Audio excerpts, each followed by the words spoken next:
How to analyze competitors' website for SEO. Hello and welcome. In this video session, I'm going to show you some of the most important elements for researching our competitors' website. Now, there could be many reasons for us to analyze our competitors, but this video session will lean towards analyzing our competitors from SEO perspective, because we want to find out why Google is ranking them in that first position, so that we can save time, meaning we can perhaps use some of the strategies and methods that they are using, okay, and we can surely do it better than them. So then we want to outrank them. That's why. And when I think of competitors online, it is determined by the keywords that I want to target. So you will have perhaps millions of competitors for a particular keyword that is competitive, right? So if the keyword is of worth to you to target, so then there are millions of other pages that Google calculates for that first position, right? Now I've also got this people icon here, and I wanted to include that for you because when we start analyzing our competitors, what I tend to do is I also want to find out if the website owner that I'm competing with, if they are managing their own website, or if they are utilizing services of a perhaps web developer or a online marketer and so on, because that will then give me an idea as to how much time and energy that I need to invest outperforming them, outranking them, okay? And some of the things that you're seeing on the screen now is perhaps pretty easy and common sense, okay? Like some of them you may know, some of them you may not. So let's take a look at how our competitors are determined online. As I've said at the beginning of this training course, our competitors are determined by the keywords that is of interest to us. So therefore, whoever is ranking in that organic first position, they are our competitors until we outrank them. Okay, and once we do, according to what you will be learning, then it will be difficult for them to actually outrank you. So bear with me, be patient, follow me through, because I will teach you what works and what doesn't. And I will also teach you how to rank your keywords. Now, whose information gives us an idea as to how long our competitors have been online. And, dedicated IP, shared IP, if you don't know what they are, you can ignore them. But, when I look at that to see, okay, I'm searching the whose information, I found the IP. If I search Google with that IP, it'll most definitely give me information regarding that IP. And shared IP is having one IP, a hosting company who has one IP, they rent it out to, let's say, 100 different domains, okay? And dedicated IP then means having one IP dedicated to a domain, a single domain. So that kind of tells me, okay, how serious are they as far as their online business is concerned? Are they investing that extra dollars to go for that dedicated IP? So all this information gives you kind of a insight as to how important your competitors are treating their online business, okay? That's why it is smart for you to do this research. Simply go to Google, type in whois plus the URL of your competitor, and it should definitely give you that information, okay? So looking at that is only smart. Another one is you can search Google, okay? Because at times when you look at your competitors, what you're seeing is their website. Like you go to their website, you look at different pages, how they present their products or services, their prices and so on, right? But Google is is the search engine online, and it has capability to index and store information regarding, let's say, documents made up with Microsoft Word documents. Okay, so your competitors may have these documents online, and Google may have become aware of these documents. So therefore, search in Google with search terms like, in URL, and then you give your competitor URL, and then space, and then you type another in URL : Webalizer. Webalizer is stats. If you own a website, 99% of the chance you will have a Webalizer stats to look through as to how people are interacting with your site, right? But you see, Google can also index that. So therefore, your competitors may have that information laying around. Well, if that's the case, searching Google for a minute or two to look for that information, perhaps you're not gonna find it all the time, but nonetheless, what if you do? And I can assure you, because I live online, I have seen, my competitors' stats, server logs, through Google. Just remember, if it's in Google, that means it's public. That's what Google does. It indexes the public web, not the private web. Private means, let's say, you require registration for your visitors to see your information. If that's the case, Google can't see that unless you allow Google to see it. But if your competitor's website is public, which I will presume that it is if it's in Google, then it is only intelligent to type that sort of a search query and start searching and analyzing and researching about your competitor in this sense.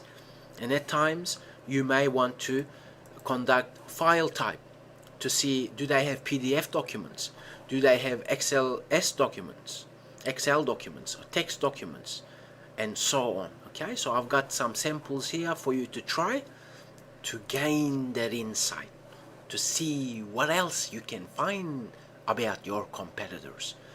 Because especially if they don't understand certain things, this information may be lying around for you to take a look at, so you can understand what your competitors are actually doing. So let's open up our favorite internet browser and let's randomly choose some search term, and let's say this is our competitors. Therefore, when you know who your competitors are, first thing that I do is this. You see, you got this little icon here. You can press on that and choose this option, cached option, right click, open a new tab. So if you're using Internet Explorer, Chrome or Firefox, trying to learn to open things in new tab to be more efficient. Okay, so this is the cached version that is stored in Google servers. Because when you conduct a search, you're actually not searching the internet per se. Okay, you're searching Google's version of internet. So therefore, looking at this, what I want to know is, when did Google last visit my competitor? Because that should tell you how popular that website is as far as Google crawling the site itself. Okay, so if I was to, let's say, now I know who my competitor is, let's copy that URL and open it up in a new tab, and let's search the URL itself. Okay, so when I do that, obviously it's gonna bring me more results from that site, but I can do this, site : and then hit enter. This is telling me how many pages has Google indexed from that URL.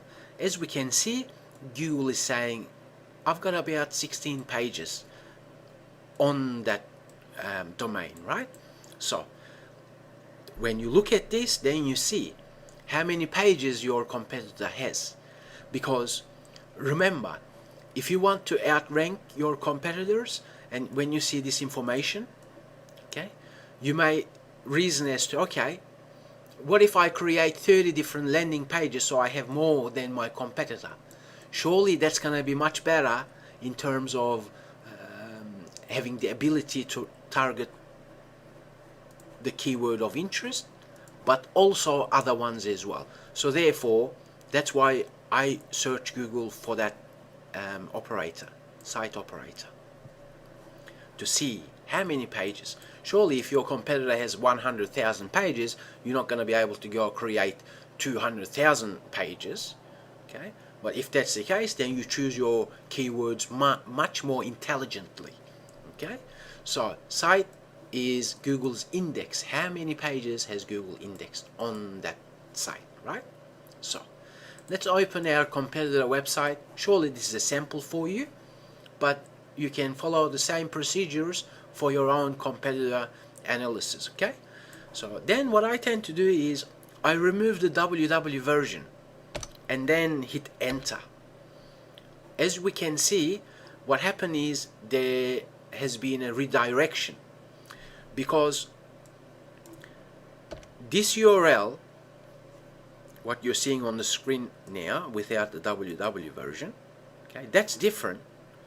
Like, this is different to this here. So therefore, this person who owns this website, they have taken the time out to include that redirection, okay? So that kind of tells me at this moment, saying, okay, at least they've done something to their website regarding it's standing on Google, so to speak, okay? So next part is what I tend to do is I search for this document to see if my competitor has this robots.txt file. This is user agent directive, and at times, you may look at your competitor's robots file and see it's disallowing search engines to index certain parts of their website, right? Well, if that's the case, a question mark should pop up in your mind as to say, why is that? So you're not going to know that until you copy that and go back to your competitor's website, okay, and actually find that folder.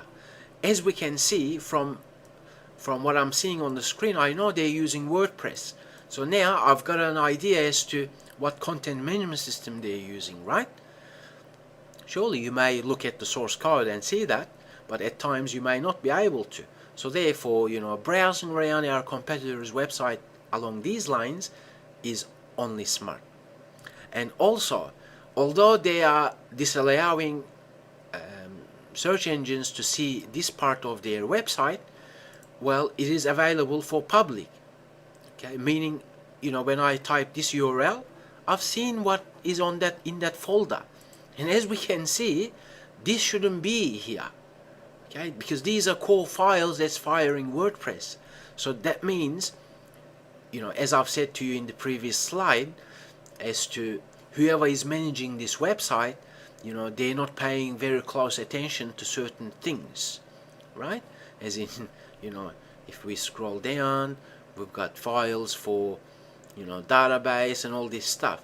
Although it's PHP and we can't see it, nonetheless, someone who knows what they're doing, there are funny characters online, they may look at this and, start playing around with things like that. So therefore, make sure that, your private core files, if you're using content management system, make sure they're not available for me or for anyone else to see, okay? So that now tells me, okay, you know what, whoever is managing this website, they don't understand certain things, right? So I can keep doing this and go deeper into other folders that I've seen in that robots.txt file. The next bit is I tend to do is I want to see how many pages they have and to see if they have a sitemap. As we can see, it didn't bring any results, right? But sitemaps can be named something else, okay? So therefore, for me to find that information now, as in to see if they have an XML document, I can simply copy the URL and go back to Google and search this, and I can say, okay, file type, give me XML. Oh, as we can see, well, this is not the AU version. Okay, what if I then turn around and say, okay, what if in URL and search that? As we can see right now, I can see that Google has not indexed the XML sitemap. So therefore, at this moment, when I'm looking at my competitor along these lines, I know that they are missing certain elements of importance. So therefore, although they are ranking in that first position, it seems at this stage they have not gotten certain things in place properly. So therefore, if I then turn around and make everything work properly, then it will be very easy for me to outrank them. You see, that's why we need to do that competitor analysis. So let's go and visit the site itself.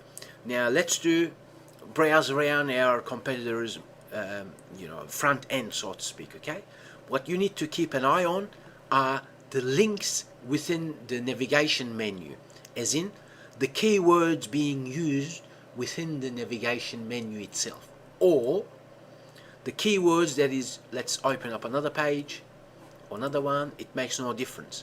We want to see if there is internal links. As we can see, there is one here. And when we look at that, most often, if they're ranking in that first position, they will have utilized internal linking, right? And most SEOs, because they don't understand certain things, they put a lot of keywords only in their internal links. So therefore, looking at their information kind of gives you an idea as to what is important. You know, what keywords are important for my competitor. So that's what you do. You browse around to see that information. Okay, so let's press Ctrl U and open up the source code of that web page. Now, when we open this up, okay, don't get overwhelmed if you don't understand what's going on here. Okay, if you don't understand what this is, okay, so don't get overwhelmed, because it's simple. I've shown you what web elements are all about before. That's all you need to know. You don't need to know all these things to do your SEO. But, and this is an important one, when you open up the source code, oftentimes the latest browsers, as you can see, they are color coded, and it highlights things in red here, you see. And sometimes if they have broken codes, okay, let's close this, let's open up a few different pages to see. Let's Ctrl U, bear with me, I just want to see if they have that red thing, red highlight of a broken code, just to show you. No, they don't have it. Let's have a look. Okay, they don't have it, no problems, but it is smart to double check that, right?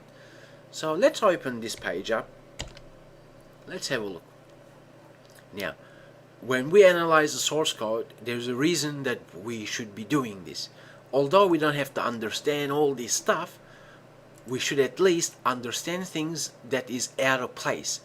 As we can see, there's a paragraph element with nothing in it, right?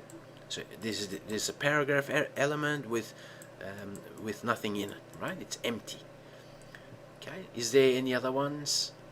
Something empty, out of ordinary?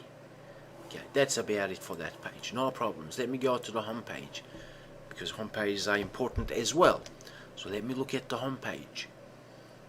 Let me have a look. Oh, am I seeing something? Yes, I'm seeing something not right here. Okay, I've got a strong tag with a BR line break, but it's empty. Okay, I am seeing H1 here, but there's nothing in it.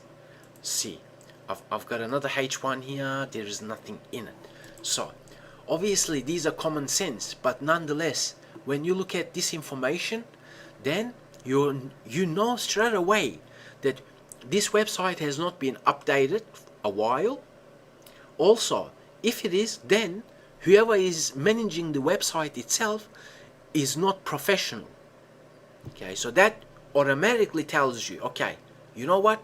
If I design my website more properly, having everything in place properly, okay, combining all the information that I am learning in this SEO training course, then seeing your website here is a walk in the park, because you are understanding what your competitors are doing to their website. Okay, so let me close this up. Let me close this up. Let me close this up. Let's go back and to see, have I missed anything? We've done the backend analysis. We've looked at the backend. We've checked the sitemap. We've checked Google index and cache.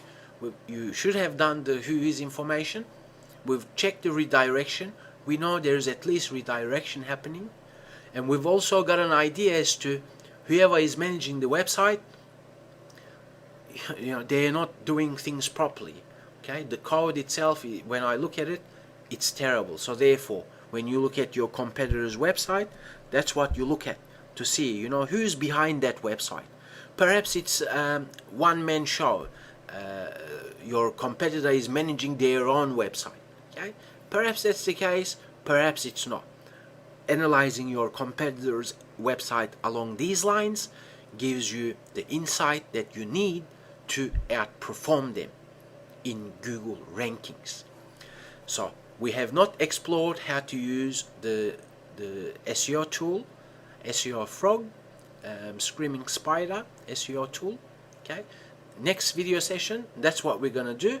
I'm gonna show you how easy it is for you to see your competitors using this tool. Thank you very much. I'll talk to you in the next video session.